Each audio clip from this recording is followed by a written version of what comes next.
Well, welcome everyone. If you haven't seen me yet, my name is Kevin Mefford. I'm the head of community for the PreSales Collective. Joined a few months ago to help James and Yuji progress what we've been doing with the PreSales Collective. So I'll be your host for today. Very glad that you have all joined us. Very excited about this topic and to have everyone on board. Before I start with the introductions, wanted to say, first of all, thank you very much for everyone that's been involved with the PreSales Collective. We can't do any of this without our members. So we're so excited to have everyone along for the ride as we seek to elevate the role of pre-sales, building up this profession, making connections and relationships with other people throughout the world. So a few tips just on what we would like to see you get out of today's webinar. The biggest things, please ask questions. So Garin is going to be presenting quite a bit of content. Feel free to ask questions. I do ask that you please put those into the Q&A. You should see that Q&A button down at the bottom of the Zoom. Just helps us keep track of where those questions are, which ones have been answered and what's going through there.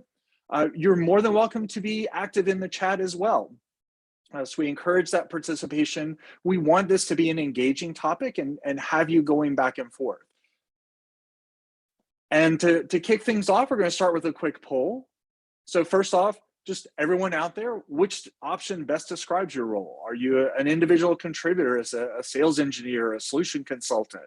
Are you on the sales side and joining in to hear the secrets that we talk about?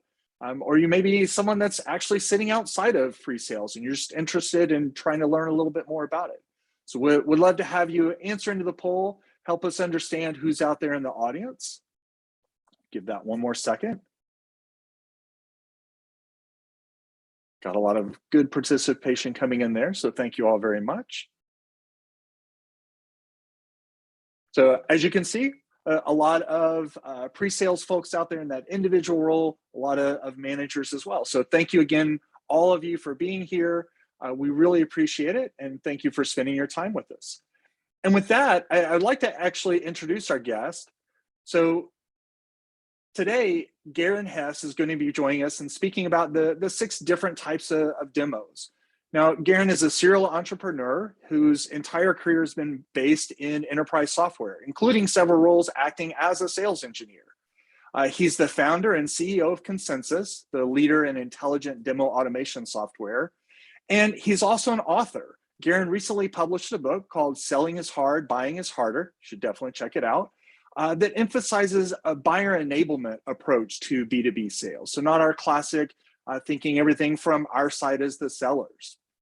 Now, outside of work, Garin enjoys reading history, mountain biking, hiking, writing, playing tennis, conducting choir, and spending time with his wife and their children. So thank you very much, Garin. So pleased to have you here and would love to have you add anything else. Well, I'm super excited to be here. Thanks, Kevin. And we love the PreSales Collective. Can you see my screen okay? Yes.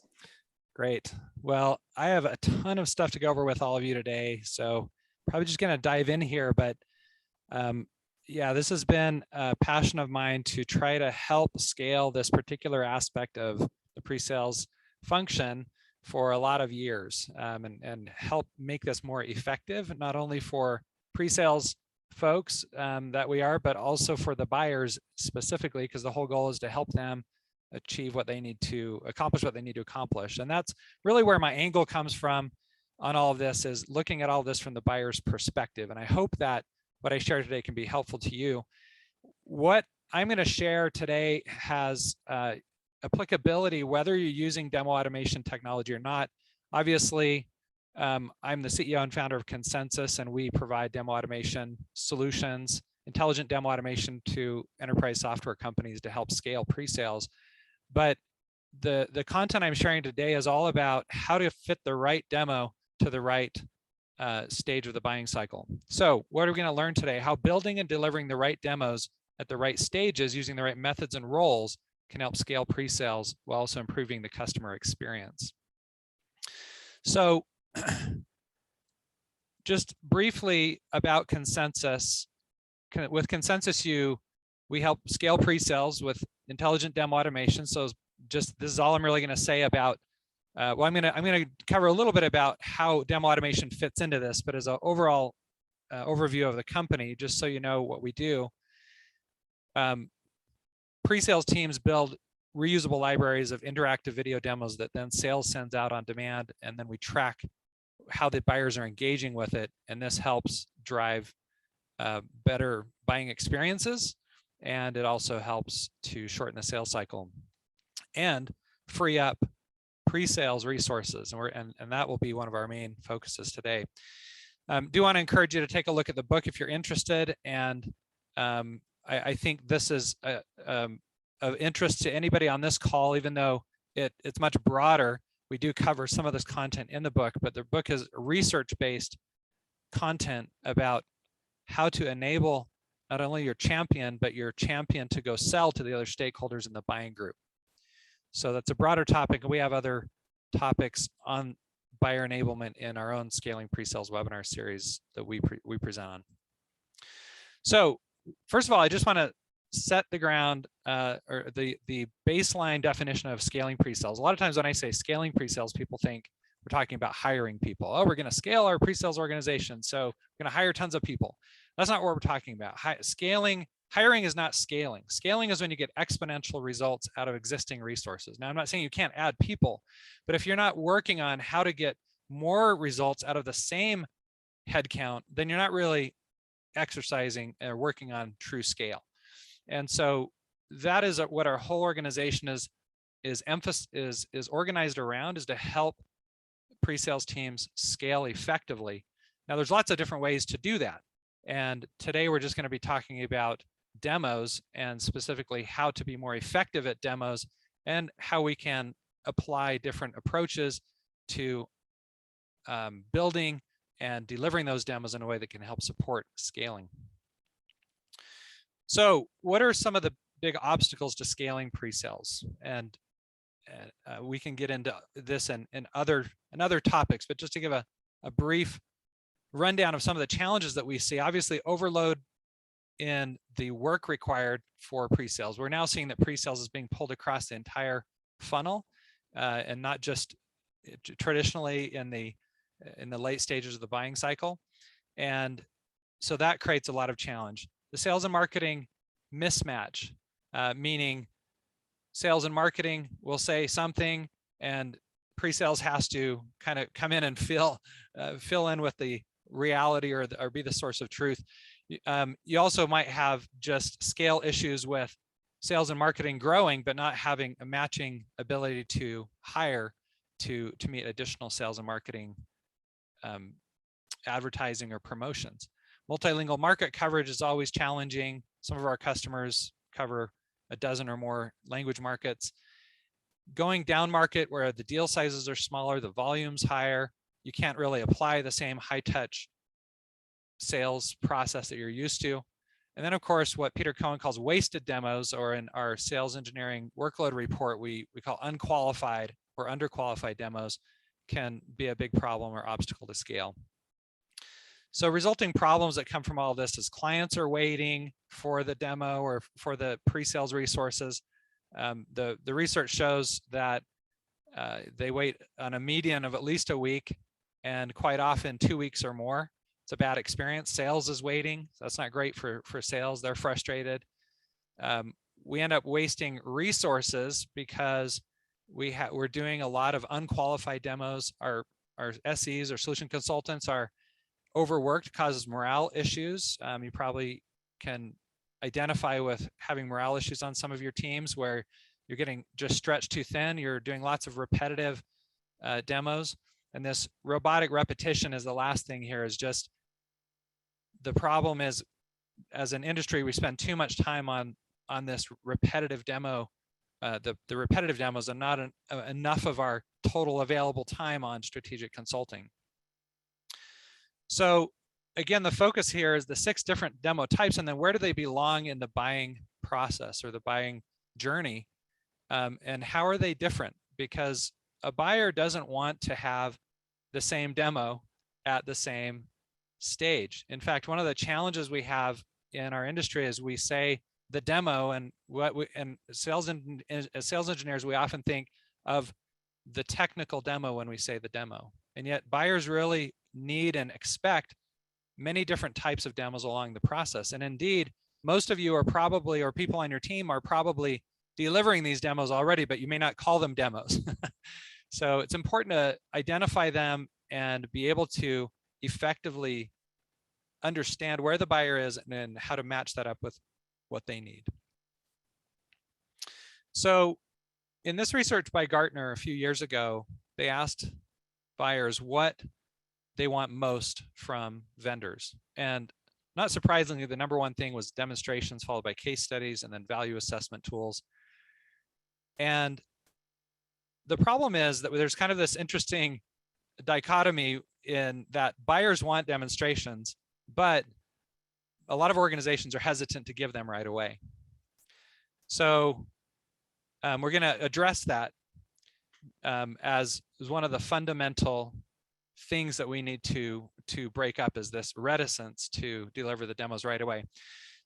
Before I get into the details, I just want to briefly introduce you to the 6 demo types, and we're going to talk about the details, but just so you understand what these are labeled. The vision demo, and I borrow this from Peter Cohen, so give some credit to him.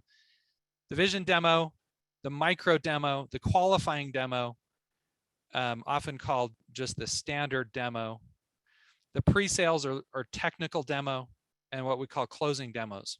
Now, these all match up with different stages of the buying process.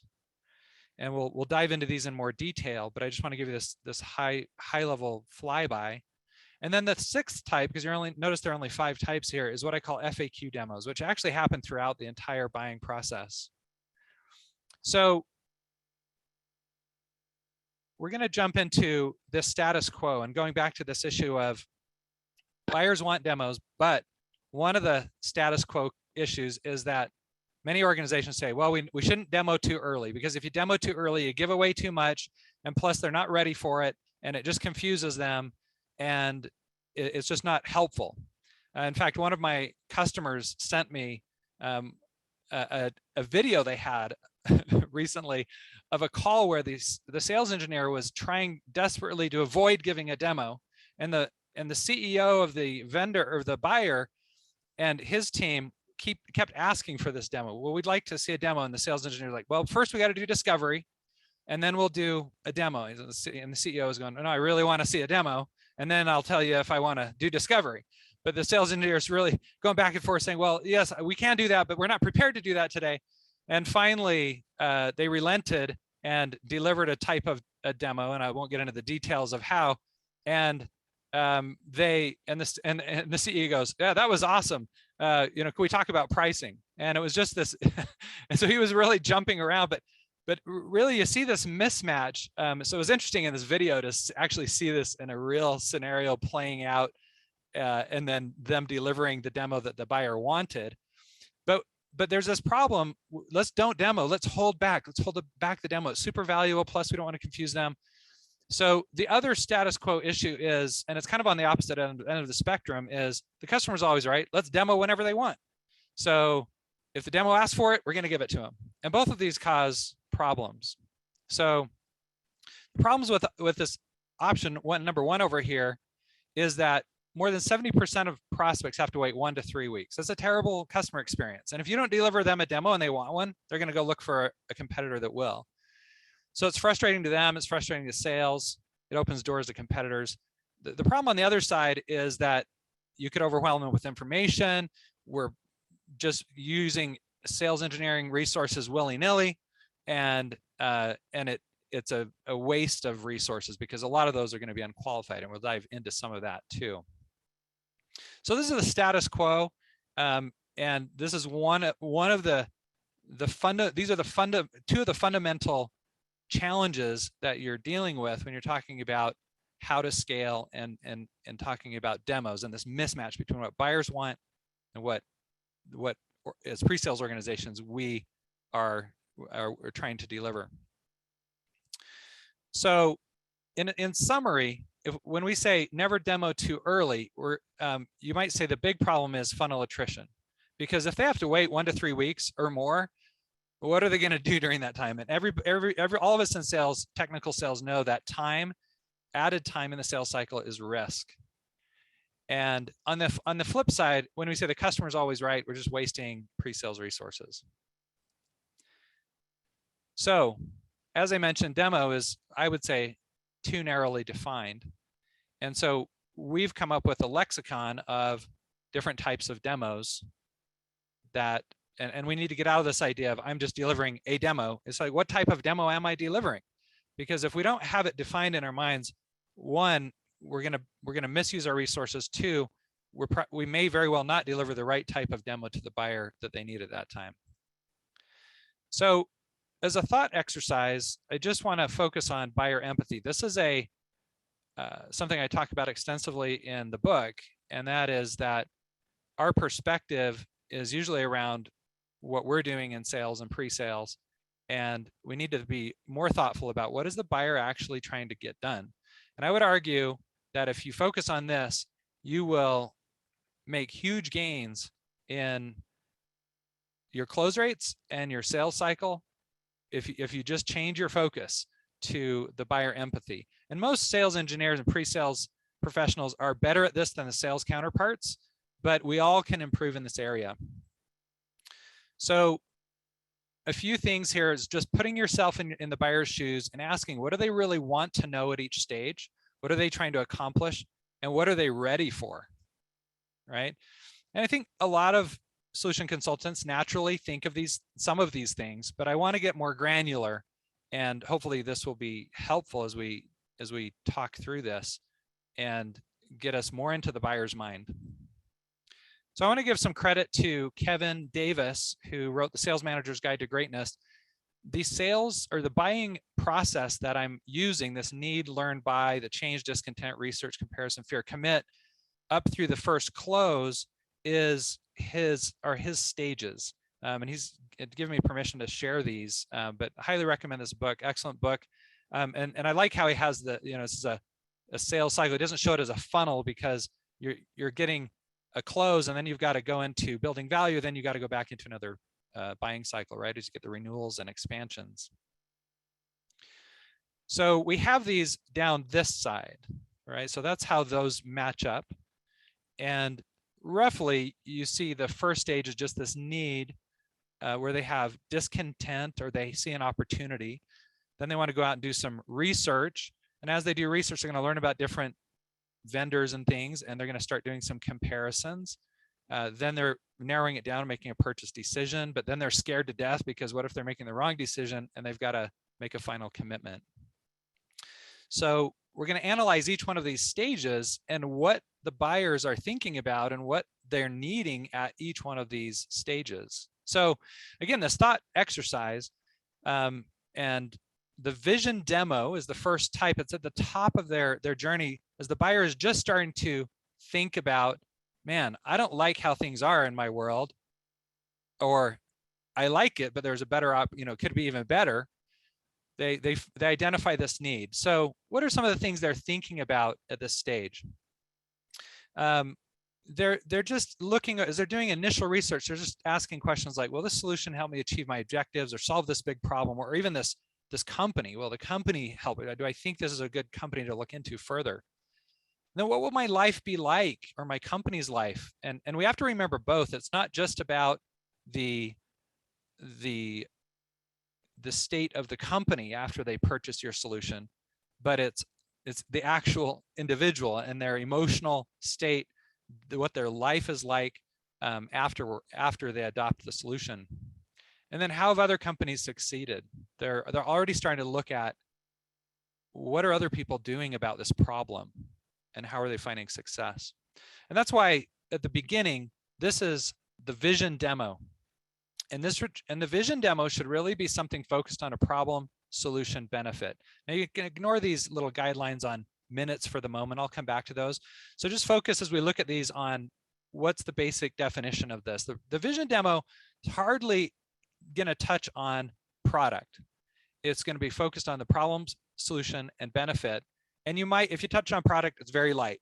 Show a little of this, a little of that, maybe a screenshot here and there. We'll come back to who should be billing these, but I'll just say here that this is often built by marketing, and this is the only demo that marketing should build.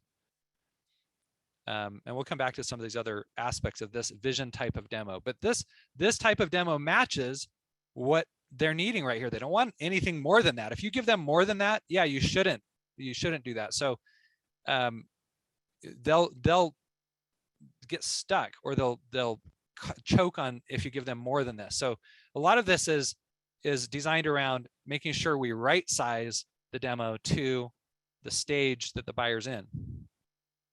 So the next stage is they're learning and researching. Here we're talking about the micro demo. This one is definitely more product oriented. However, it is generic. Now let's talk about why. What they're looking for here is, hey, I like this vision. I like how my future life will be if this vision actually comes about, if I can trust this company. But now I want to see the product. In general, how does the solution work? People want to get in and see and have a demonstration of the product right away. And again, this is kind of a mismatch with a lot of us in pre-sales that are often hesitant to do that too early. And so, but you are getting pulled in more and more, obviously, as you know, to do these quick demos that your sales will just say, hey, somebody wants a demo in 20 minutes or 10 minutes. You're just thinking, well, what in the heck am I going to show them in that amount of time? And it's frustrating because you know this is probably not going to be that effective. But what we're talking about here is what the buyer needs, not what you want to do, or if you know how to deliver this. What the buyer needs is what we call a micro demo. They want at this stage to say, I like the vision. Now just show me enough of the product so I can go, okay, well, I think that makes sense. Matches with the vision. I want to move forward with more exploration. So at this stage, they don't want to be overwhelmed. They want to be shown just what they're interested in. And this is sometimes where, as solution consultants, we're so excited about all the stuff that we can deliver, we overdo it and we dump on them too much. So there needs to be a little discovery, obviously, if you're going to match up only what they are interested in. But you don't want to overwhelm either. And what the buyer's doing at this stage is they're looking for obvious disqualifiers. So this could be, I don't like the people I'm talking to. I don't like some aspect of the product. It doesn't look easy enough to use. And this is one of the real challenges that you have if you have a really bad user interface. You have to try to figure out, how do I give them a demo without scaring them away before they understand all the value that it can provide. And that's why the vision demo is so important up front. And then lastly, help me connect the dots between the vision and how the solution gets us there. So that's where the micro demo fits in. There's just preliminary early research. They're digging in and starting to do some early checking to see if they want to go further. The next one is the qualifying demo. And by qualifying, what I mean by this is that the buyer is really qualifying you in or out of their shortlist. And they're comparing you in a lot of detail at this stage with other vendors. However, they still don't need at this stage a custom demo usually. It can still be a generic demo, but they're just trying to decide, does this have the right type of features and the right things and the benefits? Am I going to get the right, all this together compared to these others that I'm looking at? And they want to get deep enough that they feel they can make decisions about their short list. Again, we'll come back to who's building these and so on, but this is what we call the qualifying or discovery demo, because a lot of times you're discovering a lot as you're doing this demo. What are they asking for here? The buyers are thinking about things like this. I'm generally convinced this is a good potential solution.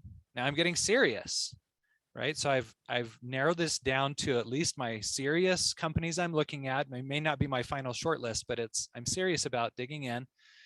I want to dig deeper. I'm narrowing down this list of solution. Still, only show what interests me. I don't need a full-blown custom proof of concept. I don't need all of that yet. And one of the main things they're really digging into at this stage is, how is your solution different from other vendors? So when you're demoing the qualifying demo, you want to emphasize that.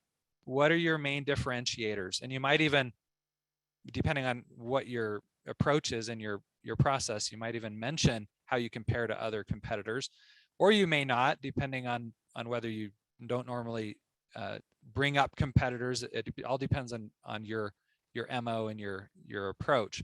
However, you do want to emphasize what is the differentiation and the main things that they want to hang their hat. You want them to hang their hat on as they think about you. Then, of course, the live or technical demo. Now, all these could be live, and they often are, and that's part of the challenge. But the pre-sales technical demo is the one that we normally think of as the demo. It's the big hour-long or more, sometimes multiple days in some cases, where you're demoing very complex solutions. And this is now you're down to a final shortlist. You might even be down to they've selected you in their mind. They've maybe even given you a verbal. They are just wanting you to demonstrate that you can deliver the solution that they need. This is obviously a custom demo, and the things that they're thinking about at this stage are, I need to verify the solution's really going to work in our environment. Is it going to be effective? Are you going to deliver? You've made my short list, but I'm afraid of making a bad decision. This is what they're thinking about at this stage. They want to de-risk. So this type of demo, we'll come back to this, but we do not recommend nor think that it's a good demo to try to automate. It's neither practical nor effective, with one exception, which I'll point out. Whereas the others are all potential candidates for automation, which we'll talk about. Closing demos. Now, a lot of times we think that we have concluded when we finished our demo, our technical demo, and maybe we've done this 2 or 3 times because there are different stakeholders coming in. But then there's this period where they've made a commitment. They say, hey, absolutely, we're ready. We're into red lines. We're marking up the contracts, but the buyers are still analyzing. And they're asking things like, hey, I'm convinced you're the right vendor, but I still have all these questions about how we get the results. Like, what does implementation look like? How long does it take? How much time do I have to be involved? What kinds of roles need to be involved? And let's map out the specific way this is going to roll out. Is there training involved? And how do I get access to it? How do you integrate with our other systems? Sometimes this is a bit of an afterthought if it's not a #1 priority, but all of a sudden some stakeholder comes in and says, oh, have you thought about how it integrates with such and such? Oh, well, no, but we still need the solution. And so these are what we call closing questions or problems that the buyer is trying to solve. And at this stage, they're asking a lot about data security. All of these things can be wrapped up into a category of you might say fear. They're making a commitment, but they're afraid of making a mistake. And so these closing demos are usually very product oriented, but not always, such as data security, GDPR, and things like that. And I would lump those into types of demos, even though you might not be demoing product. There actually maybe some product aspects to things like that as well. So if we go back and again match these up, we've talked about all the different things the buyers are thinking about and what they're trying to solve at these different stages. I want to encourage you as you work with buyers to think very specifically about that as you build out the demos for those different stages. Now, sometimes you're going to be combining these. The vision and micro demo might go together sometimes. So it's not always going to be 6 demo types, but you have to make that adjustment with the focus on what is the buyer thinking about, what are the problems they're trying to solve, what are the tasks or jobs they're trying to get done at that stage in the buying process. Now, I want to just take a little aside here and talk about buyer enablement. And one big principle in buyer enablement is you know better than they do how to buy your own solution. So you should be in charge of the buying process for them, because you've guided all these buyers through the buying process many times. They're going through this process probably the first and maybe only time in their life buying your solution or your category of solution. So one of the things that you want to have mapped out in your mind and even on paper, if you can, is what is the most effective buying process? What are the pitfalls? And one of the approaches you want to take that I recommend is predicting, anticipating ahead of time what the buyer needs to do next. And so by thinking about it in this structured way, and thinking about these stages that the buyer is going through, then you're going to be able to make recommendations more effectively. And this builds a lot of trust. If you really recognize and understand what the buyer needs, and you're anticipating this and saying, hey, at this stage, normally we see buyers like you and companies like yours and segment, industry, whatever, this is what they're looking for. I'd like to recommend this. How does that sound? Oh yeah, and wow, all of a sudden the buyer thinks, yeah, you understand what I'm talking about, what I need. So that's just a principle from buyer enablement is, you know the process better than they do, anticipate their needs ahead of time.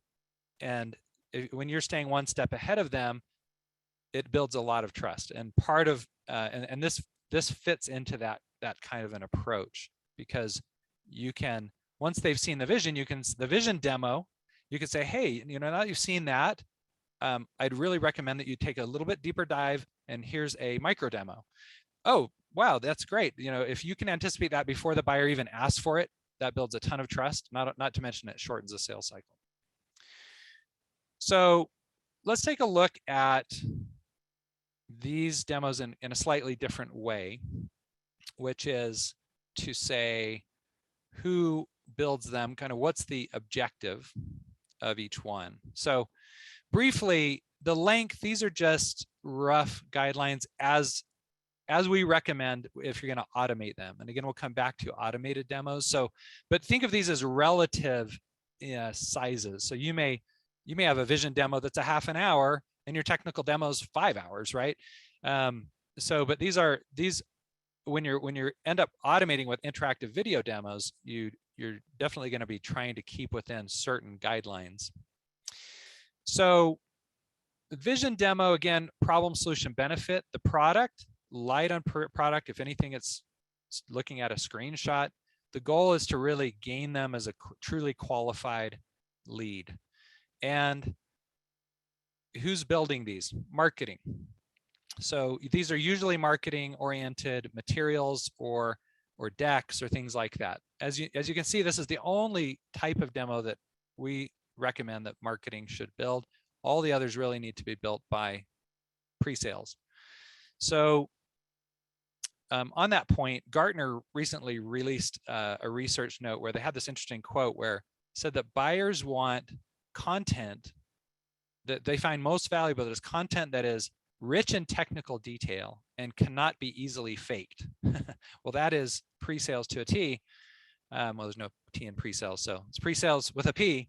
In any case, that they want content that's true product content. So again, vision, marketing. So if marketing wants to get involved in all your demos, try to keep them out of this. Even if you start implementing digital pre-sales and interactive video demos and those kinds of things, marketing may want to get in because sometimes marketers think I should own all things digital. You want to keep them out. Buyers will not like it. They won't find it valuable. So you just say, yeah, great, marketing, here's your vision demo. Build us a vision demo. We can use that. Sales can use that. But stay out of all of these other areas. So the micro demo is light, product centered, high level overview. What you're really doing here, the objective is to prepare the prospect for the first appointment and discover stakeholders. Now, this is if it's automated. If you're delivering it live, it is probably going to be in your first appointment. Again, you're probably thinking, well, you wouldn't want a demo in your first appointment. Well, that's true if you're doing it the old way. The new way, remember, what do buyers want most? In that first appointment, they want to see some kind of micro demo. So we're going to come back to, should these be automated or delegated? But generally speaking, yeah, micro demos are great for automation and potentially delegating. Qualifying and discovery demo, again, this is where they're trying to qualify you. You're discovering more about them. You're also trying to further qualify them. And this is a deeper vanilla demo with a reminder on the problem, solution, benefit. You want to keep emphasizing the benefits and the problems you're solving. This is very product centered, but it's still generic And one of the main goals here is to discover stakeholders and to qualify for a pre-sales resource. We're going to come back to this concept, but the question here is, at this point, should they be qualified for sales engineering resources? You're thinking, well, aren't these all sales engineering? This is where we're going to talk about automation and how this could apply. Technical demo, obviously, is tailored. This is what all of you sales engineers are so good at, and kind of the standard technical deep dive demo. The goal here is to win the shortlist and or a verbal decision, or even be the last step in the final before the signature. And then closing demos are just in that final stage where they have questions about how this is all actually going to work. And the goal is to increase confidence, what I call emotional ROI. I don't have time to talk about emotional ROI, but you can go out to our website at goconsensus.com and go look in our blog for emotional ROI. There's some articles on that. But it's basically, there is a calculation going on in the buyer's head about how much energy and effort and risk they have to put into it personally, and how much they're going to get out of it in return. And so that's the summary of emotional ROI. And when you're closing, there all of a sudden that calculation all of a sudden comes to the forefront big time, because it's getting super real. And lastly, the FAQ demo, these are usually pretty short. They're specific responses to questions. And again, these can happen throughout, and they're meant to overcome objections or preempt objections, which again, I would recommend thinking about preempting them by offering these kinds of things ahead of time. So where do these belong? We're just going to kind of zip through these, but the idea is that vision demos really early on might even be presented, might be on the website, it might be presented by a BDR, SDR. Micro demos often in this first or second appointment, and the qualifying or discovery demo is often in those first early appointments. And this is just an example sales cycle. Now, one thing I want to emphasize here is, notice at the micro, at this level, we're talking about an MQL. At this stage, we're talking about the sales qualified lead. Well, the qualifying and discovery demo, we've come up with a new term called the demo qualified lead, because what organizations often are missing is a gate through which buyers need to pass to qualify for pre-sales resources. And we think this is what we call the qualifying or discovery demo. So I would encourage you to encourage your own organization to implement DQL as an official stage. And this will help put process, regardless of how you define it. So put process around what are the criteria to get a pre-sales person engaged. And many of our customers will use an interactive video demo as the gate. If they will go through the qualifying or discovery demo, sometimes the micro demo they use as the DQL. But I think that's something that you should consider doing if you're not doing already. And of course, the technical demo, this is many weeks. This is a very short sales cycle, you might say 3 months, but just in relative terms, this is later stage usually, as you already know. And then closing usually are in those last final weeks before the signature. So one concept I want to throw out here is what we call selling between meetings. So Gartner research shows that buyers are spending only 17% of their time with vendors. And if you are competing with maybe two other competitors, maybe you only get 5% of their time. So the question is, how do you educate them, or how do you sell to them in between meetings? And how do you equip them with what they need in between these meetings? So we call this selling between meetings, or sometimes selling in the gaps. And this, again, the vision demo, let's say somebody signs up on the website. Here's an example of vision, or let's say the micro demo. Say they sign up on the website, they watch a little video, explainer video or something that gives them a little vision of what they need. The BDR calls them, sets up an appointment. Well, in between this, the time the appointment is set and the time the appointment happens, you can engage them with a micro demo. And this is, of course, if you're automating it in some way. And this will help shorten the sales cycle, because they are educating, not only keep the momentum going. So again, these different types of demos can be used in the gaps or in between meetings to continue to sell. And not only and by sell, I mean educate. And not only are you educating them, but you're equipping them with something that they can effectively use to educate other stakeholders. So I know there's a lot to absorb here, but just the main emphasis here is just selling in the gaps or selling in between meetings. How do you equip your champion with that? So now that we've talked about what does the buyer need at each stage, what types of demos match up with those needs at each stage, the question is, well, should I automate any of these? Well, the first reaction by most pre-sales leaders or professionals when you talk about automating pre-sales or going to digital pre-sales is absolutely no way. It makes no sense. And I totally get that, having done a lot of pre-sales work myself. And I think a lot of that stems from, that initial reaction stems from, well, we think of the demo as the technical demo, and we should not automate that. That is uniquely where sales engineers, solution consultants need to focus. The problem is they're spending less and less of their time doing that. They're spending more and more of their time doing repetitive demos and lots of other low value tasks. And the goal here is, can we automate some portion of this in a way that will free up or reallocate time for pre-sales to focus on other things? So I think to understand what we should automate is we should ask ourselves, what is demo automation? And this comes down to, how do you personalize at scale? Because if you're going to automate something, one of the first resistance feelings that comes up is, well, I don't want it to be a bad experience. So you need to figure out, how do you personalize at scale? And the other thing about bad experiences, buyers, they actually don't want to wait to talk to somebody to get a demo, at least in those early stages. There's a lot of evidence in the research that shows they don't want to talk to sales unless they have to. They like talking to sales engineering, but they would rather consume things on their own if they can. And so the challenge is, how do you personalize at scale effectively if you're going to automate? So just briefly about how Consensus does this. It asks, in your demo, you have these different topics or features or benefits, problem statements, whatever, and they're going to indicate what is very important, somewhat important, or not important to them. And then Consensus gathers video clips and documents based on their responses and serves up a tailored demo to each stakeholder in the buying group. And it serves it up in an environment where it's got these video clips and documents. And then, of course, you get notifications when they watch and so on. And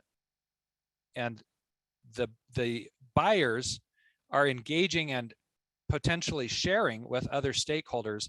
And as they share, you start getting what we call the buyer matrix view, or a view of all the different stakeholders, what is most interesting to them. So these green dots represent very important, and these light green, somewhat important. These are not important.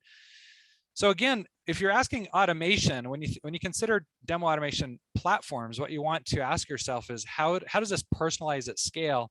And how can I see how all the different stakeholders, what's driving their interests effectively in relative comparison to each other? And if you can get that kind of data, then some of these demos can be automated, and you can reallocate more of that time. So in brief, just the way that this demo automation works, the sales rep takes a demo from this reusable library of demos and will send out the demo. The prospect receives the email, they go in and launch, answer these questions, select their interest levels. They view the custom demo, they share it with others, other people engage, and you get this flywheel effect of viral sharing and stakeholder discovery. So if that is of interest to you, the organic stakeholder discovery, that's a key aspect to buyer enablement and shortening the sales cycle, because excuse me, because you think about what causes that sales cycle to be so long. A lot of it is you got to do demo after demo, engagement after engagement with stakeholder after stakeholder. What if you could discover and engage a large group of them before you're even your first call? You can see how that can have an impact. So where should we automate, and which ones should we not automate? So the good news is that you can automate most of these, really the only one that you should definitely not try to automate is the technical demo, which is the one that most of you are so uniquely qualified to do. Sales engineers, highly technical, are ready to, or consultative, they're ready to come up with the unique solutions and all of that. That's not the repetitive part, but what you want to do is free up more of a solution consultant's time to spend more time doing that and less time on these repetitive aspects, but still get the buyers what they need, right? And that's why automation can really help. So if you're asking which ones can I automate, and there are lots of different ways to try to automate, I'll just say that. Obviously, I'm biased to how we do it.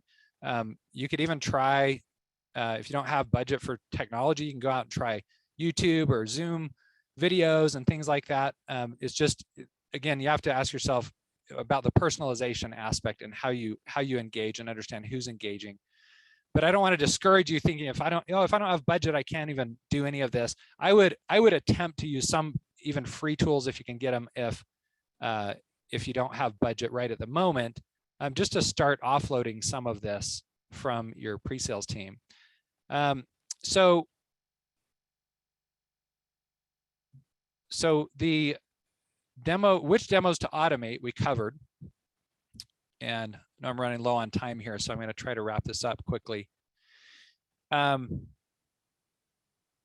So just a re-emphasis on the DQL, the demo qualified lead. I would just suggest asking you this, or you ask this question: is it worth making your buyers wait? And if you think no, it's not worth it, we should then ask them who can get them what they want. And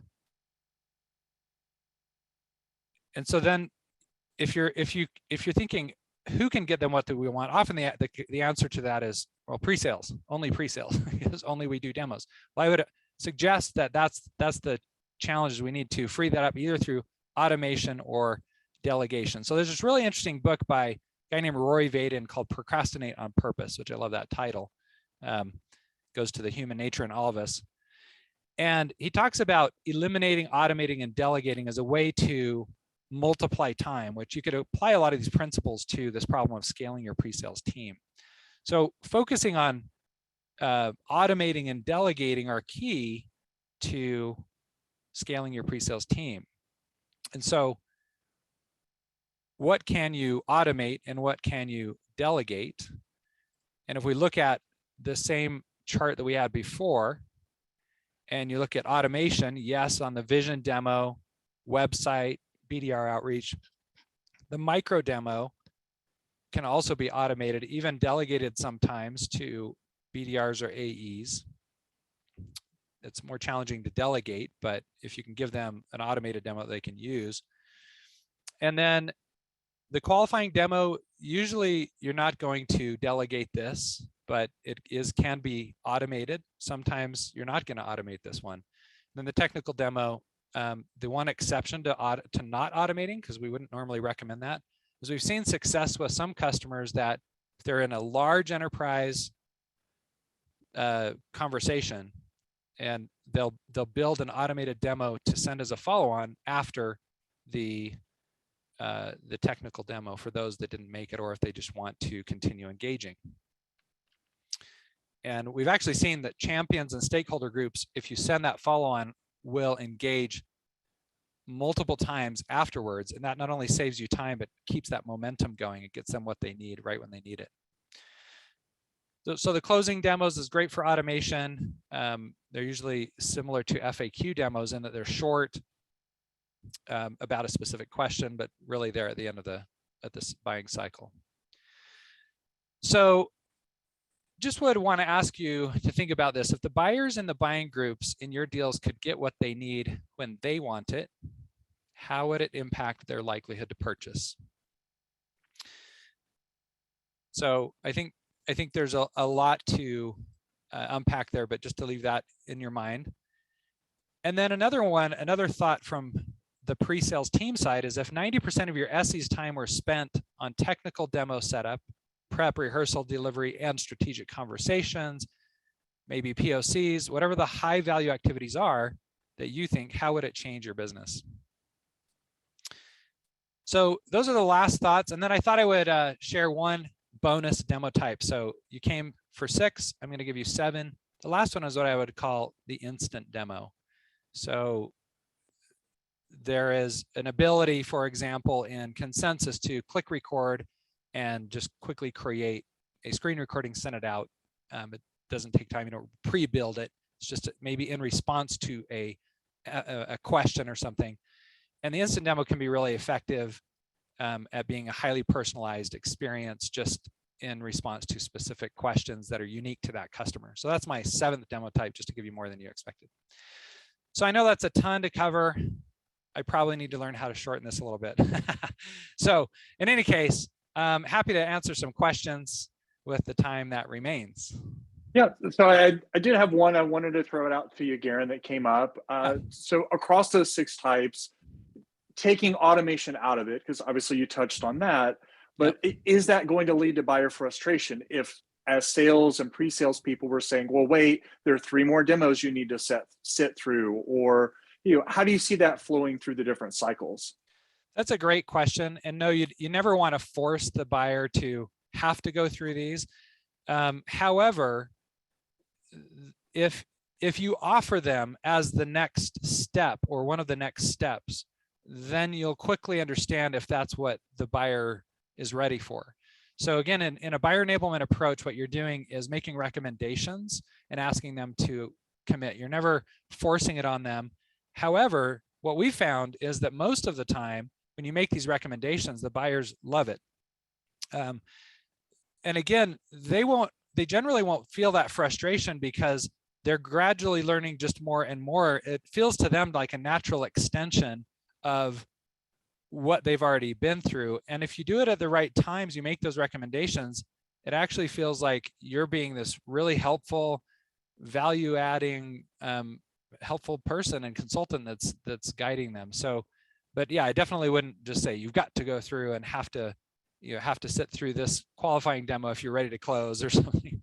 So, but generally speaking, buyers as a group want these types of demos. So when you make these recommendations, they'll actually be grateful that you're trying to guide them through them.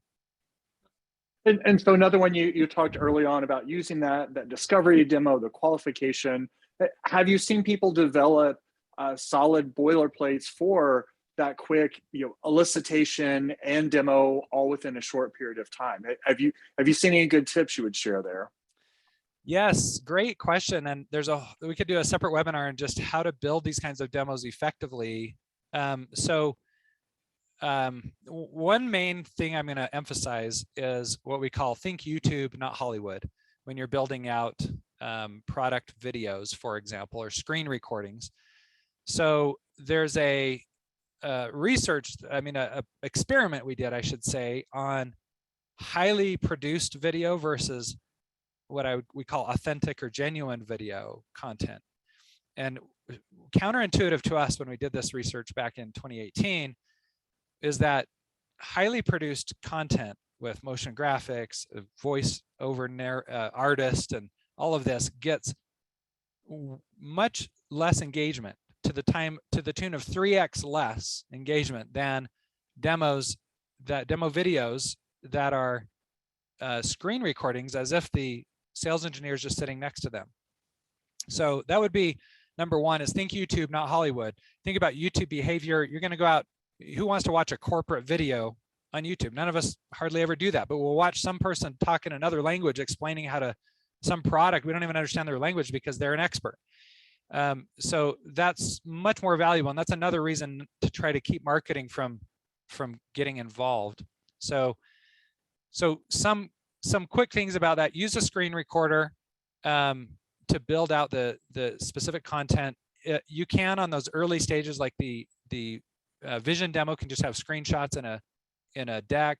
Even the micro demo could be deck based with sort of a click through kind of thing. Some people build these out in PowerPoint even, or they'll run. And again, if you're going to send these out on their own, you could do that, or you could, if you're going to delegate that to, say, an SDR or AE, then you want to build out these just very basic kind of click through. And some of you, I'm sure, are already doing some of that. But focus on authentic, genuine content, not highly produced at any of those stages except the vision demo. So I know we are getting short on time. Really appreciate all the focus, Garin, that you brought on the buyer empathy, shifting that thoughts from what we're trying to sell and how to what the buyers are actually looking for. So just as our final wrap up, want to launch another quick poll, hear from everybody on how we did today, and are we going to see you at the next event? And as you're filling that out, just want to give another quick thank you to Consensus, our sponsor for today. As you heard from Garin up front, they're an intelligent demo automation software that's really built to help you scale pre-sales.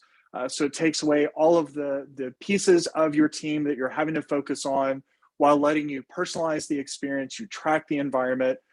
It really reduces that unqualified demo that we all get stuck doing. In addition, Consensus is a premier partner for the PreSales Collective. We've worked extensively with the team when it comes to trying to help out the profession. That's everything from thought leadership experiments, looking at the compensation report, including webinars along with that, and their annual demo fest. So it's a great company. Be sure to check them out at goconsensus.com.